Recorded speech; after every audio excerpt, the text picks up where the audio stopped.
souvent les manipulateurs sont parmi nous. Je pense qu'en 2016, ça n'a pas changé. Annabelle Boyer, tu as publié ce livre-là l'an passé, qui est très d'actualité encore, les fameuses relations sous emprise et comment se libérer, autant sur le plan personnel que professionnel, parce qu'on pense beaucoup aux relations amoureuses, évidemment, quand on parle de manipulateur ou manipulatrice.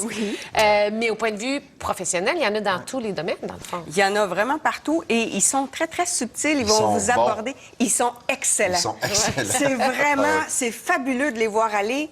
Dans mon livre, je raconte évidemment des vrais cas de vrais clients ou de vrais amis qui l'ont vécu. Puis il y a une dame, entre autres, elle vient d'hériter de sa mère. Il y a eu un conflit dans la famille. Elle est célibataire. Les enfants lui demandent beaucoup. Elle a sa manipule, hein? Et là, bien évidemment, elle est dans une période de vulnérabilité. C'est ça. Et c'est là qu'arrive l'homme qui vient la voir et qui dit « Ça te tenterait-tu de devenir millionnaire? J'ai un super projet dans lequel tu pourrais investir, puis dans 5 ans, tu es millionnaire. » Le champion du monde manipulateur. Et oui, mais elle vient juste d'hériter. Et là, il lui a proposé, il lui a montré les documents, elle a montré ça à son comptable. Le comptable, il a dit « Ah, ben c'est parfait, c'est bien monté. » Et il n'a rien vu. Il n'y a rien. Là, c'est un arnaqueur, là, ça. Là. Oui. Mais tu as dit le mot vulnérabilité. Plein d'autres termes qui finissent par heure aussi. Oui, hein? Quand tu as dit le mot vulnérabilité dans une relation de couple, exemple, la personne qui est manipulatrice, est-ce que l'autre qui le subit, est nécessairement, ça prend le critère d'être vulnérable?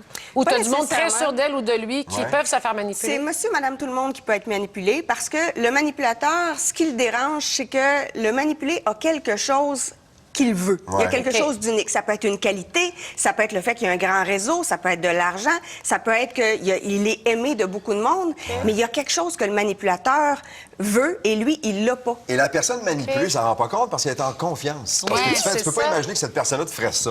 Exactement. Souvent, les manipulés, eux-mêmes, évidemment, tout le monde a des petites stratégies de manipulation. On en fait tout un peu. Hein? Quand on demande une augmentation de salaire, on va enrober un peu. Quand on demande un choix de restaurant, bien, on va tirer plus sur notre choix. Quand on veut quelque chose dans la vie, de toute façon, on essaie toujours d'avoir des arguments pour avoir ce qu'on veut avoir. Mais oui, mais il y en a qui sont meilleurs que nous. C'est naturel. Oui.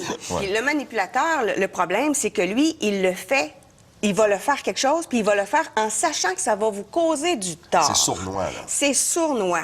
Et comme il n'y a pas ce que vous voulez, au lieu d'essayer de se développer, au lieu d'essayer de développer une compétence, de devenir une meilleure personne, il va vous écraser. Il va vous anéantir. Est-ce que c'est des fois inconscient que la personne ne le fait pas volontairement pour faire du mal à l'autre? Il y a des fois où c'est très inconscient.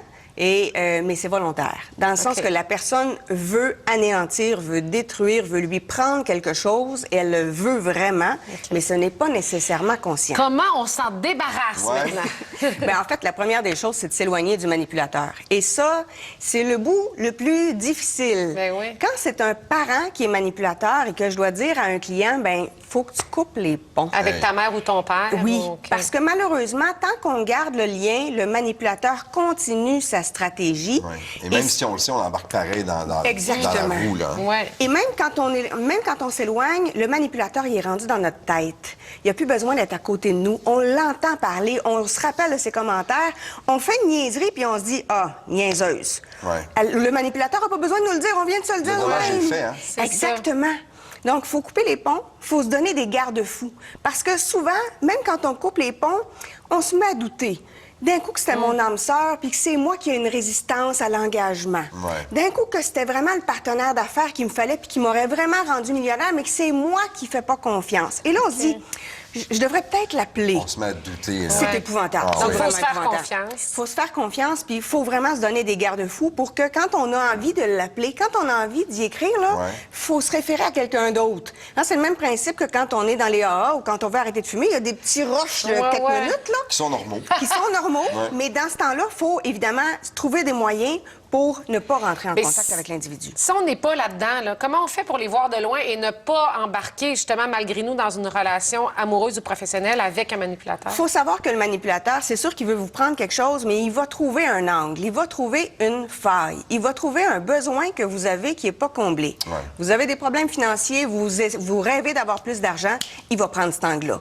Vous n'avez pas la job que vous voulez, il va prendre cet angle-là. Dès qu'on ouvre la porte sur une faiblesse, c'est là que ça se passe. Ça veut dire que, dans le fond, la meilleure protection, c'est de s'épanouir.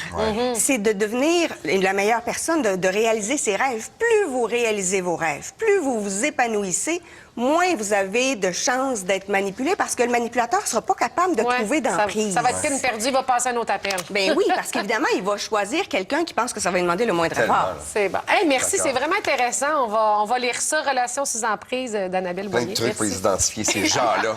Merci beaucoup. Merci. C'est gentil.